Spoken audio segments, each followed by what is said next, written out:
তো কি অবস্থা সকলের? সকলে কেমন আছেন? হোপফুলি সকলেই ভালো আছেন। আজকের মতো আমরা কথা বলছিলাম Infinix Hot 60i এই ফোনটি নিয়ে। আপনারা যারা মূলত ৳১৫,০০০ র ভিতরে একটি স্টাইলিশ ফোন খুঁজছিলেন তাদের জন্য আজকের এই ভিডিওটি। কিছুদিন আগে আমরা Tecno Spark Go নামে একটি ফোনের রিভিউ করেছিলাম বা সেই ফোনটি নিয়ে কথা বলেছিলাম। সেই ফোনেও কিন্তু মোটামুটি এরকম একটি ডিজাইন ছিল। ডিজাইনটা পার্সোনালি আমার কাছে মোটামুটি বেশ ভালোই লেগেছে। আর এই ফোনটির ব্যাক সাইড এবং ফ্রেমে প্লাস্টিক থাকছে। আর ফোনটিতে আইপি রেটিং হিসেবে থাকছে IP64 এর রেটিং। আর ফোনটির ওয়েট হচ্ছে প্রায় 200 গ্রামের মতো আর থিকনেস হচ্ছে 8.1 মিলিমিটার।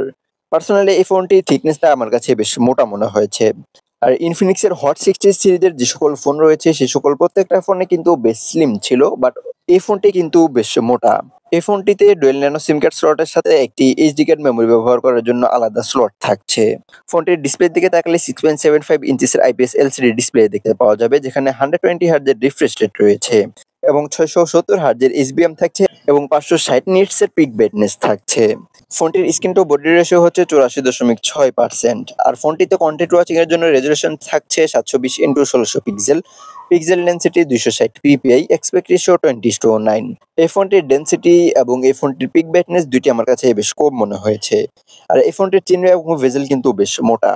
এই ফোনটি out of the box Android 15 এ পাওয়া যাবে, যার অপারেটিং সিস্টেম হিসেবে থাকবে XS 15.1। মোটামুটি বেশ কয়েকটি ভুলুটায়ার ছিল এই ফোনটিতে, তবে সেগুলো আপনার চাইলে ডিলিট করে দিতে পারবেন। এই ফোনটিতে মিডিয়াটেক ডাইমেনসিটি 6400 এর মতো চিপসেট থাকছে, যেটি 6 ন্যানোমিটার ফেব্রিকেশনে তৈরি করা। একটি বিষয় ভালো হয়েছে যে এই ফোনটিতে অন্তত ইউনো অ্যাসুসের T606 বা T616 এর মতো চিপসেট ইউজ করেনি। ইউনো অ্যাসুসের সেই দুইটি চিপসেট থেকে কিন্তু মিডিয়াটেকের এই চিপসেটটি স্লাইডলি বেটার। আর এই ফোনটিতে 8 কোর সিপিইউ থাকছে, যেখানে 2x2.5 GHz Cortex A76 এবং 6x2.0 GHz Cortex A55 থাকছে। আর জিপিইউ হচ্ছে Mali G57 MC2। আর এই ফোনটি একটি মাত্র র্যাম রম ভেরিয়েন্টে পাওয়া যাবে, সেটি হচ্ছে 4GB র্যাম 128GB রোম। এখানে অন্তত 6GB র্যাম 128GB র্যাম রোমের ভেরিয়েন্ট করলে ভালো হতো। এই ফোনটিতে সিঙ্গেল একটি মাত্র ক্যামেরা থাকছে, সেটি হচ্ছে 50 মেগাপিক্সেলের একটি ক্যামেরা। আর এই ফোনটিতে সর্বোচ্চ 2K 30 FPS এ ভিডিও রেকর্ড করা যাবে।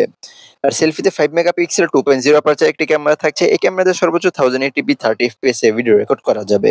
স্টিরিও স্পিকার সাথে এই ফোনটিতে থাকছে 3.5 মিলিমিটার হেডফোন জ্যাক এবং ডুয়াল ব্যান্ড ওয়াইফাই সাপোর্টের সাথে থাকছে ব্লুটুথ 5.4।